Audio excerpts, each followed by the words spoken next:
We got Tracy in Austin. How are you? Okay. Hi, Tracy. Okay, but my biggest question is, and I started having these questions, like that dude, my mother died some years back, and I was raised like so many of us were, Christian, or, you know what I'm saying, up to Jesus and all that stuff. And as soon as they started dying, and I mean basically my whole family just started pretty much dropping. And I found myself almost alone. So, right. You know what happens normally. What happens, well, then if that happens, then that must not have been true, everything that they taught me, is what I'm thinking. Okay. So then it put me on this 10 to 12 year, I guess, excursion into life and death and life after death. And I read a lot of manuals about life after death, these people that die supposedly, and, you know, they souls and spirits go someplace else.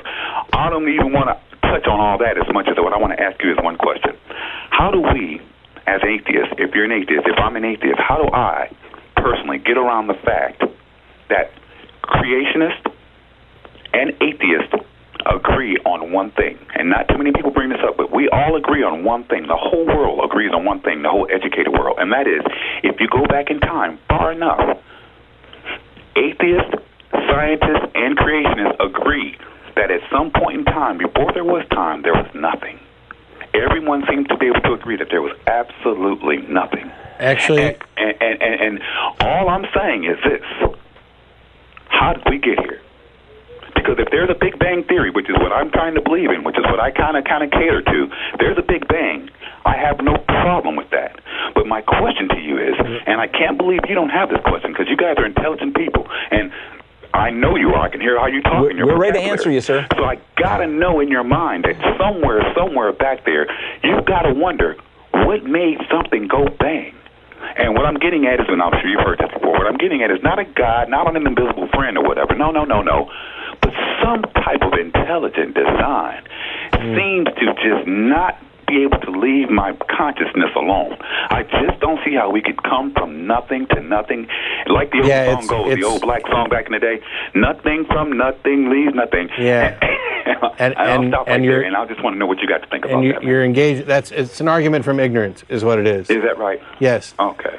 That's why you have this appeal for intelligent design. First of all, everybody in the world doesn't agree about this idea of nothing. And what I'd recommend is that after the show's over, the first thing you do is go out and Google "Universe from Nothing" by Lawrence Krauss. It's a lecture, a talk he gave at the Atheist Alliance International convention from 2009. It's going to be about the best explanation of what physicists mean when they talk about nothing and something coming from nothing. Okay. But even setting that aside, what you're basically saying is, I can't see how this could have happened without an intelligence. And that is a definition of an argument from incredulity, argument from ignorance, that I can't understand X, or I can't think of a better explanation than X, therefore X is the most plausible and the one I'm going to accept. And that's simply not true. Intelligence needs to be demonstrated. Okay. And it doesn't become the default. Intelligent, an intelligent being, by the ape being intelligent, by the fish being intelligent, by dolphins being intelligent, I mean, something to me, I don't know where they come from. I mean, is that not a question that you ever have in your mind at all? Is evolution a problem for you, or are you okay with evolution? I'm okay with evolution. That's the big thing. That's why I got such a problem with all my Christian friends, because I'm okay with that, and they ready to put me out of their house. But my problem is, Tracy, I think that evolution had a designer, or some kind of a design. Something said, start from here. I see. And then you don't know what I'm... But I began, Tracy, something, Tracy, man. I don't know, dude. Tracy, What do you think, man? May I? Yes. Yeah, Tracy, but that's the whole point of the theory of evolution. Okay. Is how is it that all these different forms could come into existence in all their varied types and with all their varied abilities without intelligence? That's what evolution is about. Now, I know it's very popular for a lot of people who still have an impulse to want to believe that there is a guiding hand behind all of it. It's very popular for them to say, well, you know, maybe the process is tweaked by an intelligence as it goes along. Yes, exactly. But the point, but what I'm telling you, Tracy, what I'm telling you is the point of the theory is that you don't need that. Oh.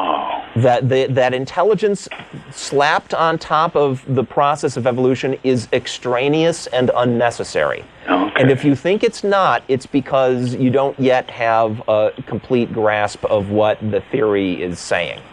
It's like saying that you believe that an oak tree can grow out of the seed, but that you think there's some being who comes along and bends the limbs just the right way, in between. No, my friend. It is exactly like that. That's an analogy, Because we Tracy. both agree, and we all agree that it came from that damn seed. We know that. Yeah, but what I want to know is where'd that seed come from?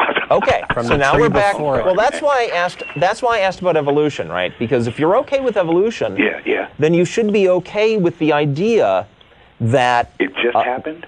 no, just a minute. Because evolution didn't just happen. There's natural laws that all of the physical parts involved in evolution are And following. what you just said, they're But- laws. See, this is what I'm saying. I'm so mankind. Because laws come from man. No, they don't. We call things laws. Maybe it's an analogy. Maybe it's not. Yeah. Maybe the fact that we use the same word for things passed, rules passed by men, and for processes we see happening automatically in nature, Okay. right? Maybe the fact we use the same word for those two things is confusing, but they're not the same kind of thing. Okay. Right? Then that's not what I mean when I use Yeah, the because word. when they talk about laws of gravity and laws of nature, and those are like rules and laws. It seems like they're rules or laws, and it seems like certain things have to follow them. You know what I'm saying? Like Newton's thing of relativity. But I mean, a law seems to have been put into design. I don't know, man. Well, I just explained. Can you kind of see what I'm getting at? Can you kind of see my dilemma a little bit, though? Tracy, if you hang on, he'll explain it. Okay, go ahead. I'm sorry. Yeah, I mean, we just went over that. I mean, it's the same word used two different ways for two different kinds of things. There's a difference between descriptive laws and proscriptive laws. Okay. Okay, That's right. a good point. Descriptive laws are, we look at what is happening and we see the way that nature behaves, right? Yes. And we find regularities, and then we say, well, that is the way it behaves. We'll call that the law, right? Okay. The law of gravity, right? That clears that Laws up. of motion. That makes sense. We're using the word law for a Yes. thing we simply observe happening in nature. But the reason why things in nature happen, that things in nature follow those laws, is because of the physical properties of those things interacting. Yes. Okay, it's not because some outside force is saying, why, someone has dropped an object, therefore, I command that object to fall to the earth. No, gravity is a natural thing that just happens. Yes. Okay, all right. So the reason I brought up evolution was to get back to the question of origins. I mean, Matt's advice is probably the best thing to do is go look for Lawrence Krauss's lecture, which will explain this in more detail. But just for the moment, to make this a little easier for your mind to deal with, right? Yeah. You have to. It's not exact. It is true in a sense that the naturalistic view of the origin of the universe and the religious view of the origin of the universe come back to some point where things appear to start. Okay. Now, the details and the much more complex, deep physics details of that you get from that lecture. But there is a difference between the naturalistic view and the religious view. Okay, the naturalistic view is at that starting point. Yeah. There's very, very, very simple stuff, right? Okay. There's a hot. I'm not sure what the right plasma is probably not even the right word, right? And we have a physicist here, and he can't jump in the middle of this. But there's just a initial condition that's very hot, very dense, right? I mean, matter hasn't even condensed out of this stuff yet. That's what you have on the one hand. Incredibly simple. And then on the religious view, you have an intelligence. And an intelligence is an incredibly complicated thing.